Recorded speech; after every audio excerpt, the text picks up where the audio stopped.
Oui, le bonheur et la grâce m'accompagneront tous les jours de ma vie. Oui, le bonheur et la grâce m'accompagneront tous les jours de ma vie. J'habiterai dans la maison de l'Éternel. J'habiterai dans la maison de l'Éternel.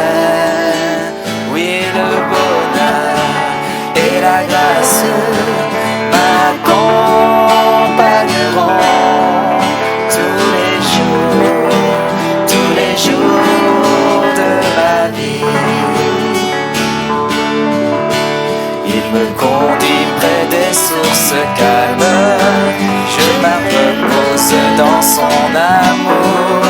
Chaque jour il restaure mon âme, et dans ses sentiers j'ai le souffle. Il me conduit près des sources calmes, je me repose dans son amour. Chaque jour il restaure mon âme, et dans ses sentiers j'ai le secours. Oui, le bonheur et la grâce m'accompagneront tous les jours de ma vie. Oui, le bonheur et la grâce m'accompagneront tous les jours de ma vie. Tous les jours. Oui, tous les jours de ma vie. Vous y croyez? Tous les jours de ma vie. J'habiterai dans la maison de l'Éternel. J'habiterai dans la maison de l'Éternel. J'habiterai dans la maison de l'Éternel. J'habiterai dans la maison de l'Éternel. Vous y croyez? J'habiterai, dites-le, dans la maison de l'Éternel. Il l'a promis. J'habiterai dans la maison de l'Éternel. Oui, le bonheur et la grâce m'accompagneront tous les jours de ma vie. Tous les jours de ma vie.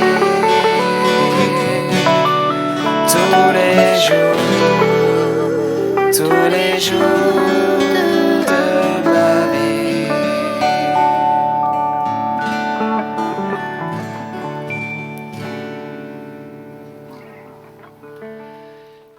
Bonjour à tous. C'est vrai que ça fait toujours un peu bizarre de parler à des personnes sans voir l'intégralité de leur visage. Mais bon, on a l'habitude maintenant et on s'y fait. Voilà, je voudrais juste prier pour que le Seigneur puisse vraiment à la fois nous toucher et puis que je puisse simplement dire quelques paroles qui vont peut-être de sa part, sûrement de sa part j'espère, nous faire du bien ce matin.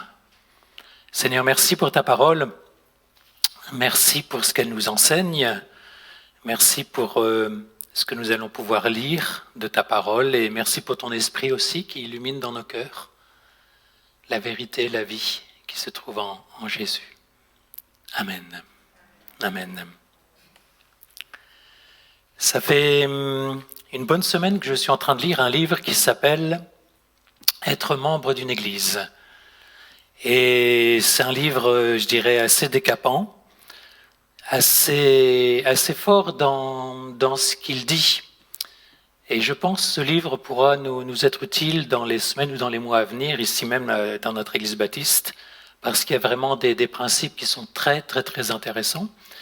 Et je voudrais simplement, avec les lumières, disons, ou ce que je comprends, peut-être partager un certain nombre de points avec vous par rapport à ce que j'ai pu lire dernièrement. Et la question, finalement, c'est qu'est-ce qu'une église locale ?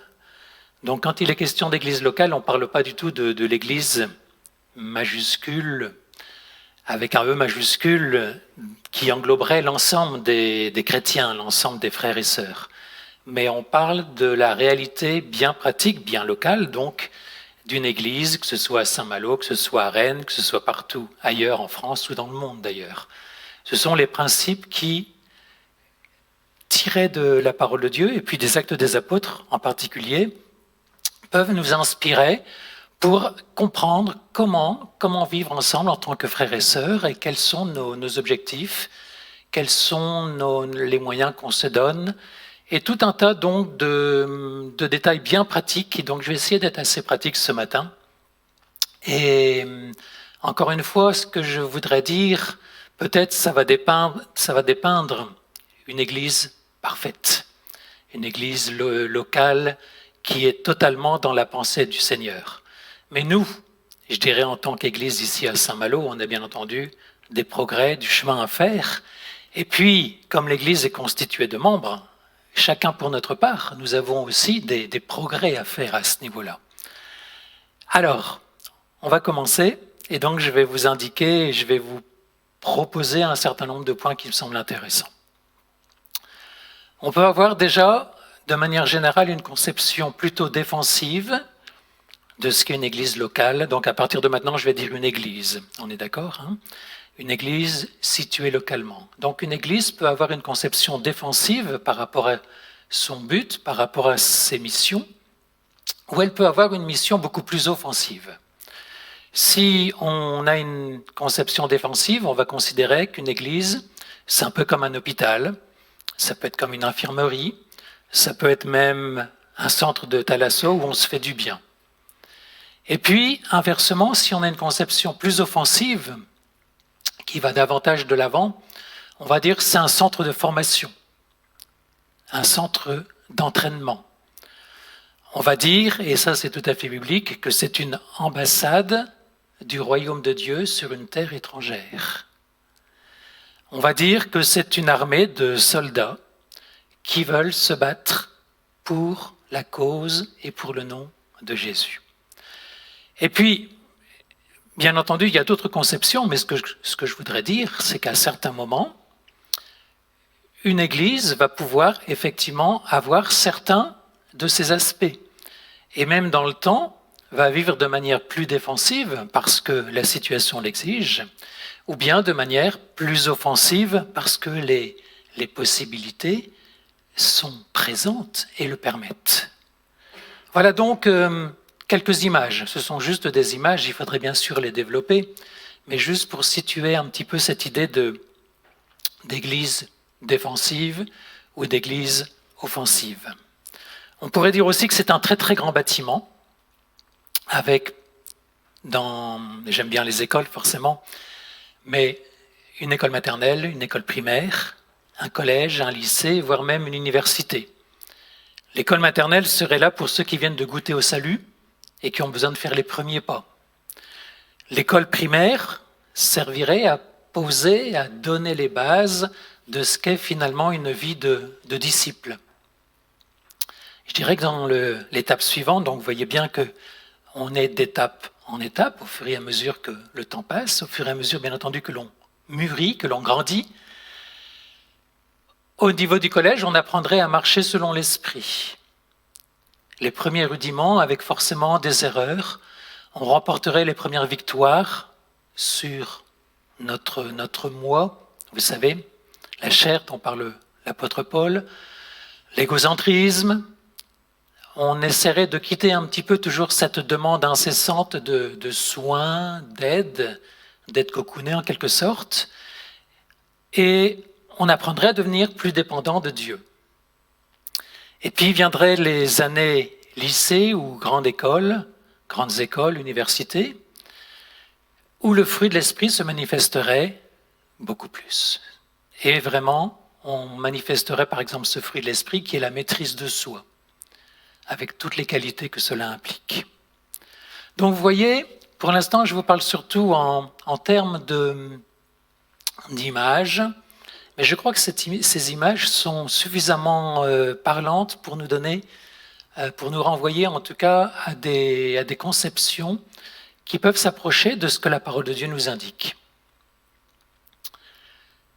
L'obsession de Paul, je dirais, dans ses voyages missionnaires, c'était de créer, d'installer, de fonder des églises.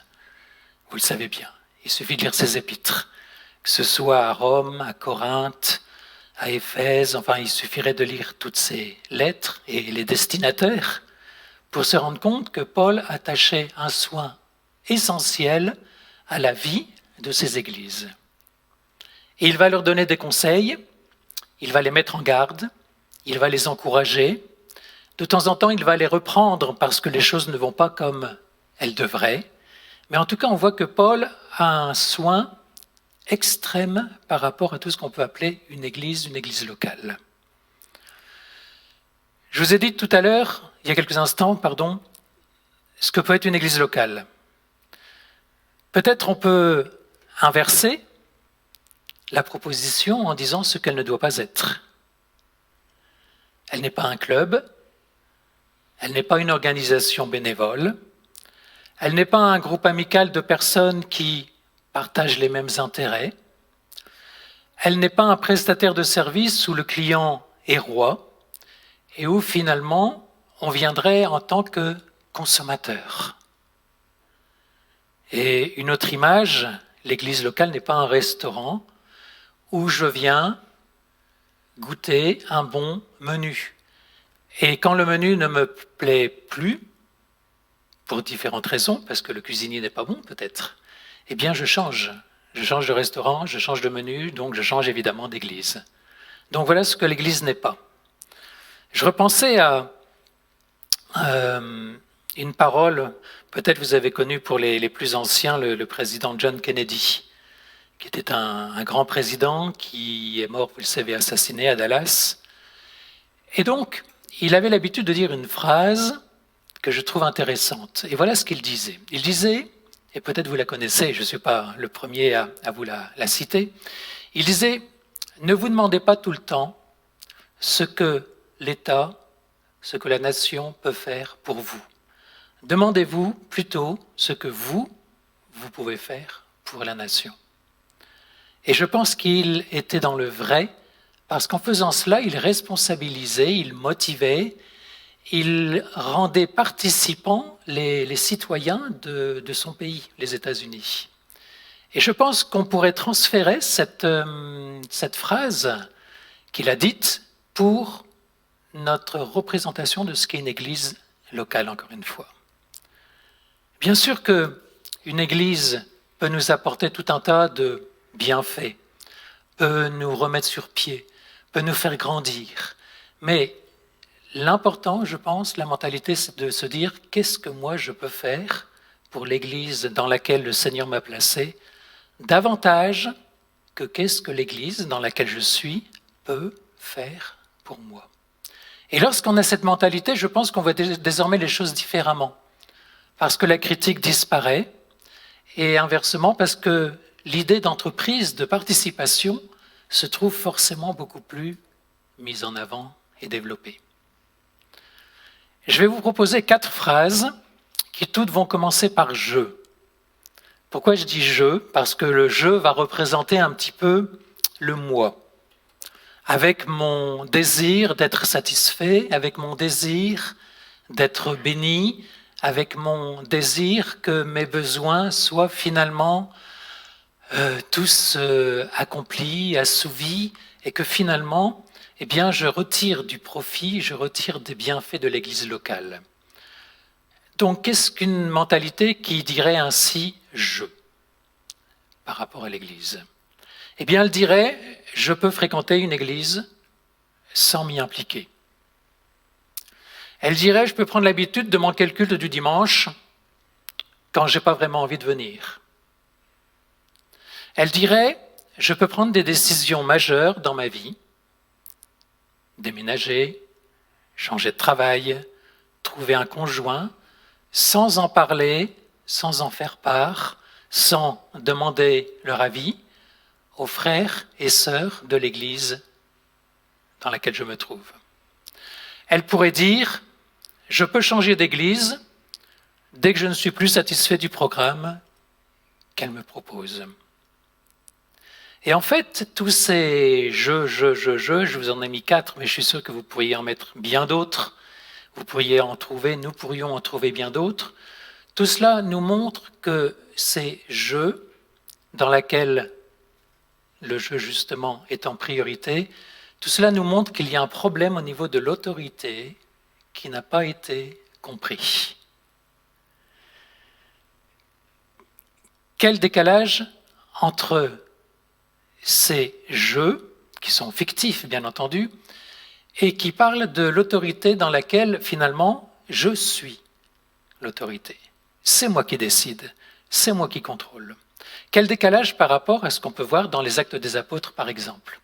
Et je vous propose, Antoinette, si tu veux bien afficher, ce sont des versets qu'on connaît bien, Acte 2. Qui n'a pas lu Acte 2? Acte 2, c'est l'Église parfaite, l'Église idéale, l'Église dans laquelle on voudrait tous vivre et être impliqués. Et par rapport à cette autorité, je vais y revenir un tout petit peu après, mais on va lire déjà les quelques versets, donc du verset 41 au verset 47. Ceux qui acceptèrent sa parole furent baptisés, et en ce jour-là, le nombre des disciples s'augmenta d'environ 3000 âmes. Ils persévéraient dans l'enseignement des apôtres, dans la communion fraternelle, dans la fraction du pain et dans les prières. La crainte s'emparait de chacun. Il se faisait beaucoup de prodiges et de miracles par les apôtres. Tous ceux qui croyaient étaient dans le même lieu. Ils avaient tout en commun. Ils vendaient leurs propriétés et leurs biens. Ils en partageaient le produit entre tous, selon les besoins de chacun. Ils étaient chaque jour tous ensemble, assidus au temple.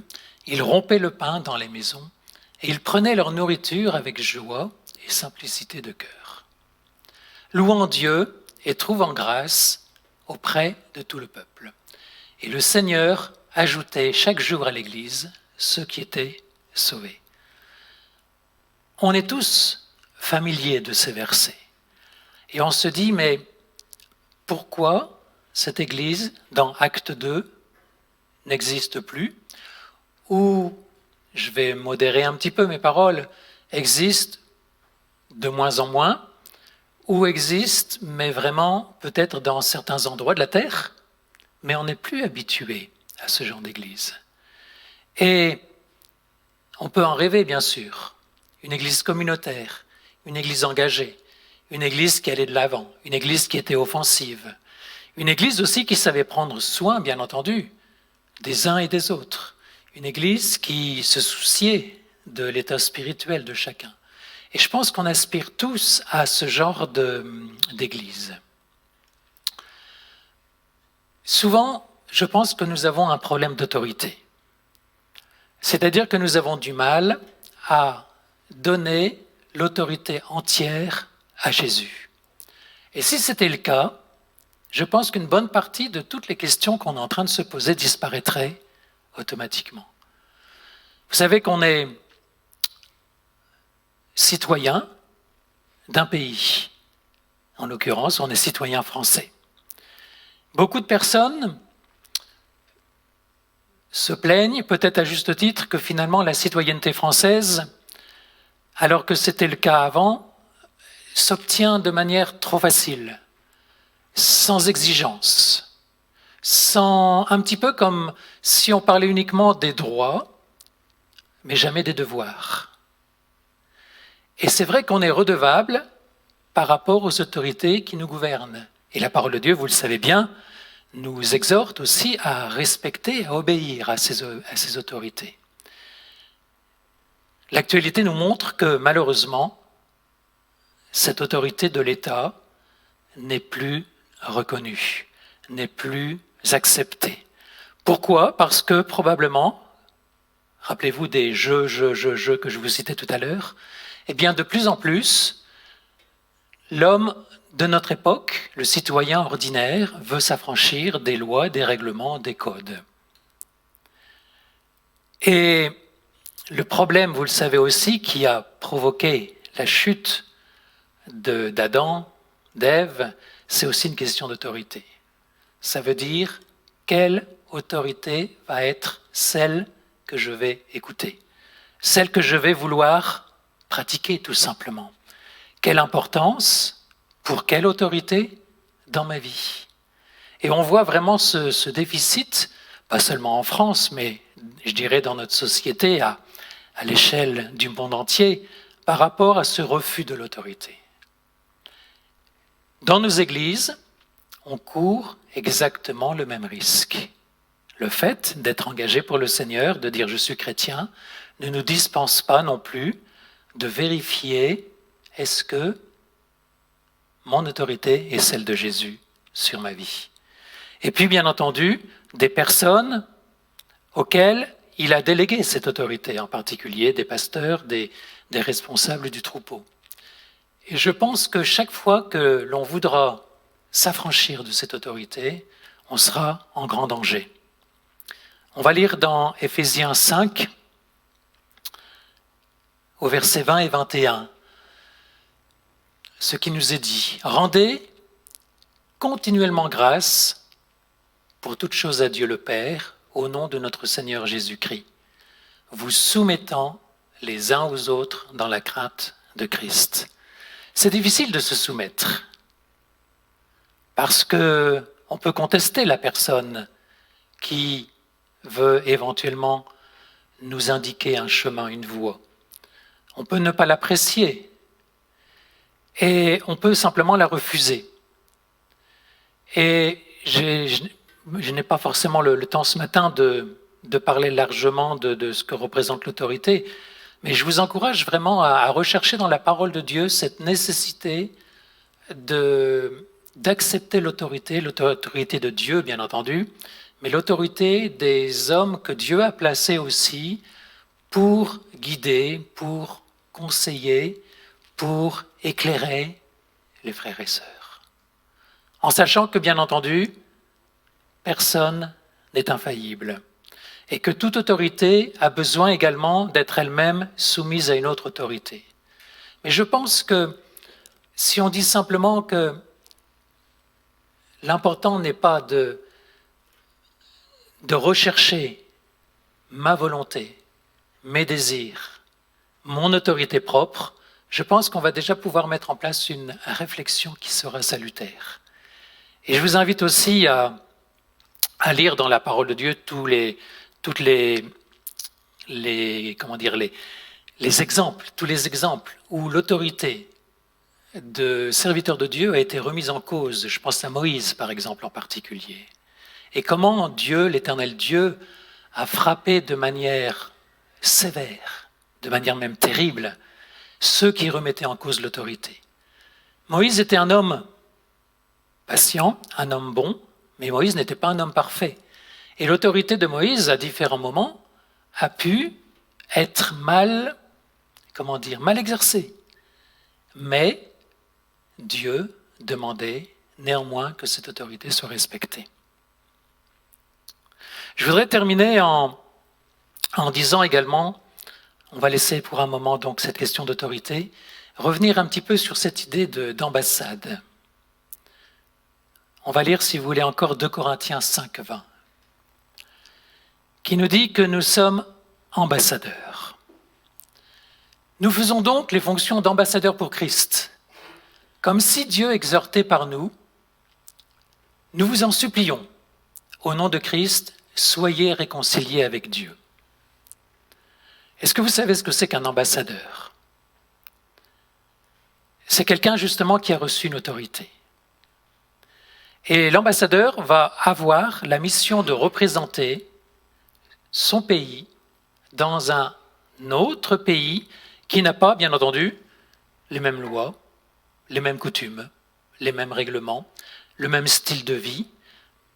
Bref, c'est une manière de vivre totalement différente, mais l'ambassadeur doit fidèlement représenter son pays d'origine dans le nouveau pays dans lequel il va se trouver. L'ambassadeur doit également protéger les ressortissants de son pays qui sont comme lui dans un pays étranger. Et je pense que cette notion d'ambassade, ambassadeur pour Christ, doit être permanente dans notre conception de ce qu'est une église. Une église a des ambassadeurs dans la société qui vont représenter le nom de Jésus. Est-ce qu'on en est vraiment conscient? Est-ce que c'est juste ce qu'on entend le dimanche ou à d'autres moments, si vous regardez, si vous écoutez différents sites qui nous parlent, qui nous donnent des messages intéressants? Mais vraiment, est-ce que nous sommes conscients qu'en tant que membres d'une église, nous sommes ambassadeurs dans une terre étrangère? Vous savez qu'on dit que nous sommes citoyens d'en haut, citoyens du Seigneur. Et vous savez également que la parole de Dieu nous dit que notre vraie patrie n'est pas notre patrie ici-bas. Et nous avons cette patrie en haut qui est notre véritable destination. En attendant, et sauf si le Seigneur revient dans un jour, une semaine ou rapidement, nous sommes appelés à continuer, à persévérer dans ce rôle d'ambassadeur. Et chaque membre d'une église doit considérer que c'est aussi de sa responsabilité. Je vais juste terminer en vous donnant 5 points qui nous montrent pourquoi être impliqué dans une église locale. Ça va vous sembler évident, mais je pense, en écoutant ces 5 points, que peut-être, en plus de rappel, ça peut être une occasion de se dire, est-ce que par rapport à cela, j'accomplis vraiment la fonction en tant que membre de l'Église à laquelle le Seigneur m'appelle? Un point essentiel, et je pourrais donc vous donner les différents versets qui vont avec ces déclarations, mais peut-être vous les regarderez ou vous en chercherez d'autres. C'est intéressant que chacun puisse se faire aussi à partir d'une étude sa propre réflexion. Donc je vous propose, être impliqué dans une église locale, bien entendu c'est biblique. Et c'est ce que vivaient, on l'a lu tout à l'heure dans Acte 2, les premiers chrétiens, les premiers disciples. Deuxièmement, une église locale est constituée de membres. Voilà une évidence. Et vous savez que la parole de Dieu, Paul utilise le terme de corps, et je vous invite là aussi à retrouver ces textes qui nous disent que nous sommes tous membres d'un corps, et que chaque partie d'un corps, le bras, un pied, une jambe, la tête, est utile et nécessaire, et a besoin d'égard, et a besoin d'être soigné.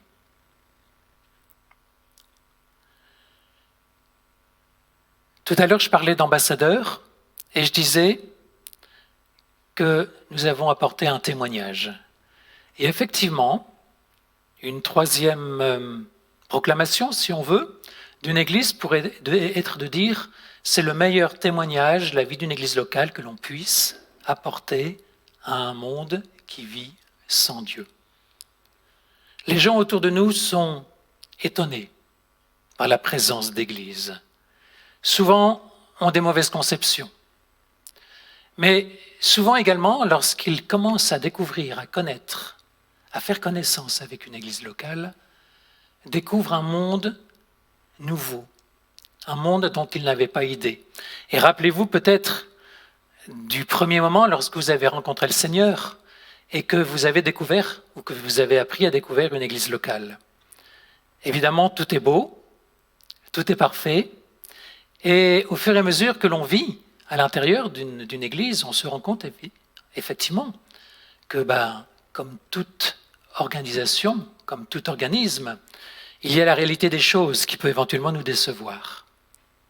Mais ne nous arrêtons pas à ce qui peut décevoir. Ne nous arrêtons pas à ce qui n'est pas encore parfait. Personne d'entre nous, vous le savez, n'est parfait. Et à partir du moment où l'un d'entre nous vient dans une église, eh bien, ça rend l'église forcément imparfaite. Mais, avec la grâce de Dieu, parce que le Seigneur va nous former, va nous faire grandir, je dirais que la multiplication, pas forcément l'addition, mais la multiplication de chacun de nous, au travers de ses dons, au travers de ses talents, va faire en sorte qu'une église va pouvoir aller de l'avant, progresser, et donc être ce témoignage que l'on puisse apporter dans un monde qui ne connaît pas le Seigneur. Donc je vous ai dit, c'est biblique, c'est l'image du corps, c'est le meilleur témoignage.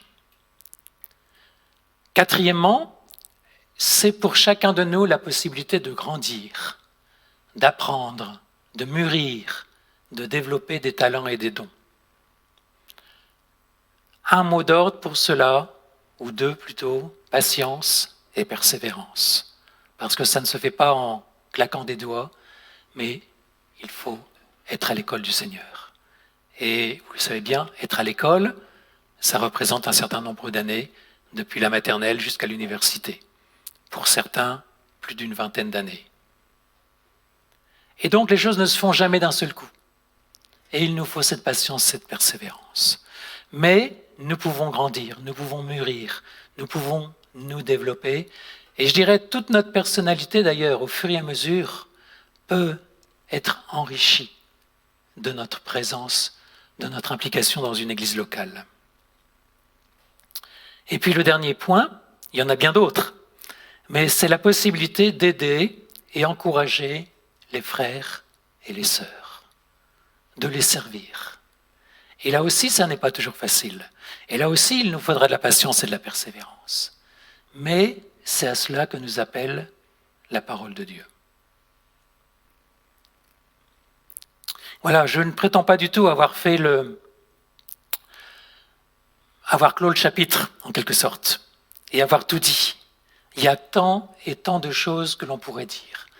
Ce que je vous ai proposé simplement ce matin, ce sont quelques pistes de réflexion, ce sont quelques idées qui me permettent aussi de nous situer et puis de dire où j'en suis par rapport à ça.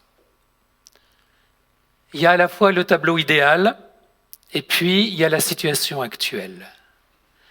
Sachant toujours qu'on est en mouvement, on est dans une situation dynamique de progrès, même si des événements extérieurs peuvent apparemment freiner, ralentir, même bloquer.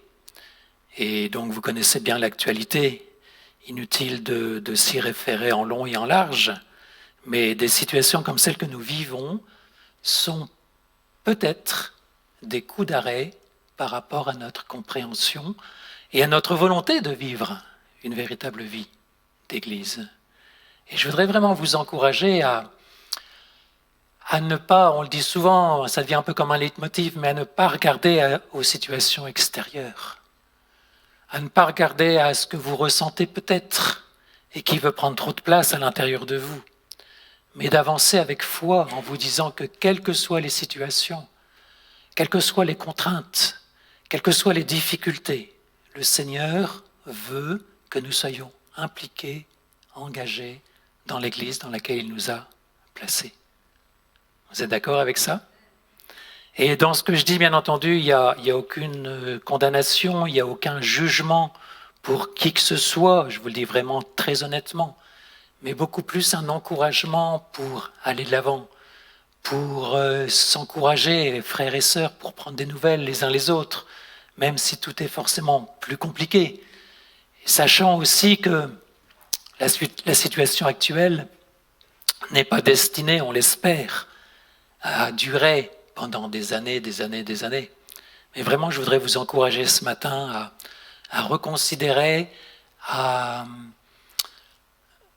revoir avec le Seigneur votre situation personnelle par rapport à l'Église. Je dis bien l'Église dans laquelle le Seigneur vous a placé. On est tous membres d'un corps global qui est Église avec un grand E majuscule, on est d'accord. Mais en attendant, le Seigneur nous demande vraiment d'être participants, d'être actifs, d'être impliqués dans cette assemblée, dans notre Église. Voilà ce que je souhaitais simplement partager avec vous. Que le Seigneur nous inspire, chacun de nous permette de voir clair, nous donne des projets. On est dans une rentrée. C'est demain qu'on est en septembre, c'est ça? Je ne me trompe pas? Après-demain. Après-demain. Donc septembre, c'est toujours signe de rentrée. Rentrée scolaire, rentrée universitaire, rentrée de tout. Rentrée après la pause estivale, bien entendu. Et nous souhaitons vraiment une rentrée réussie pour nous en tant qu'Église baptiste ici à Saint-Malo. Et nous souhaitons vraiment avoir un corps qui se soude, un corps qui se forme, un corps qui soit uni pour faire face à toute cette année qui est devant nous. Voilà, je vais juste terminer par la prière. Seigneur, merci. Merci pour les objectifs, les buts, tout ce que tu places dans l'Église, et particulièrement ici à Saint-Malo. Je te prie de nous aider à être réellement motivés en recevant de toi l'inspiration, la source, afin de nous montrer comment, pratiquement, être engagé, être impliqué, être positif dans le corps dans lequel tu nous as engagés. Merci pour chacun de mes frères et sœurs et que nous puissions vraiment garder ta paix, ton unité, dans le nom de Jésus. Amen. Amen. Quelques annonces pour terminer. Vous les connaissez bien, ces annonces. Donc, le respect des règles sanitaires. Mais je pense que maintenant, il n'est plus trop utile de le préciser, on est au courant. Une annonce pourtant essentielle quand même maintenant, c'est dimanche prochain. On se retrouvera donc à 10h. Donc, retenez bien, il n'y a qu'un seul culte. Avec un temps meilleur, c'est programmé dimanche prochain qu'aujourd'hui, on est d'accord? Et on aura notre culte en extérieur sur le parking donc, qui se trouve sur votre droite. Donc soyez à l'heure, invitez des amis si vous le souhaitez, je pense qu'on aura largement la place malgré tout. Et puis, on aura des baptêmes, et à l'issue des baptêmes, on aura donc un temps aussi de réjouissance, en particulier un pique-nique. Donc chacun de nous, chacun de vous est invité, bien entendu, comme chaque dimanche, mais réalisons bien que ce dimanche sera un dimanche particulier. Ce sera la première fois depuis un moment qu'on sera justement invité à rassembler, à réunir tous les membres, tous les frères, toutes les sœurs de notre Église pour un seul culte, donc à 10h. Nous avons à 20h la prière, si ce n'est que depuis le mois d'août, on a pris l'habitude avec les personnes qui étaient présentes de sortir dans les rues. Et je pense qu'on pourrait témoigner qu'à chaque fois, on a fait des rencontres intéressantes. On a rencontré donc mardi dernier, je dirais bien une dizaine de personnes avec lesquelles on a pu parler, avec lesquelles on a pu simplement donner un traité, une invitation, une adresse, la nôtre, pour que ces personnes puissent éventuellement, si elles le souhaitent, se joindre à nous. Donc mardi, 20h, si le temps le permet, on ressortira et on parcourra les rues autour de notre bâtiment, à la fois pour prier, c'est une marche de prière, mais aussi donc pourquoi pas rencontrer des personnes nouvelles. Les marchés, mardi et vendredi, vous le savez bien, à Saint-Servant, et puis mercredi à Paramé. L'aide alimentaire avec des produits DLC, donc de longue durée de consommation. Vous pouvez à la fois en amener ici, juste à l'entrée, mais aussi, si besoin, aller vers la cuisine pour prendre ce qui peut vous être nécessaire. Et puis, il y a la possibilité aussi pour l'équipe d'entretien de s'inscrire pour le ménage. En sortant, vous trouvez les corbeilles dans lesquelles vous pouvez déposer les offrandes que vous voudrez donc bien avoir à cœur de donner pour la vie de notre Église. Est-ce que j'oublie quelque chose? Je ne pense pas. Samedi 5, peut-être dernière chose, samedi prochain, nous avons ici même un temps d'intercession à 10h30, justement pour prier pour l'Église, pour les besoins et puis pour d'autres sujets peut-être que le Seigneur nous mettra à cœur.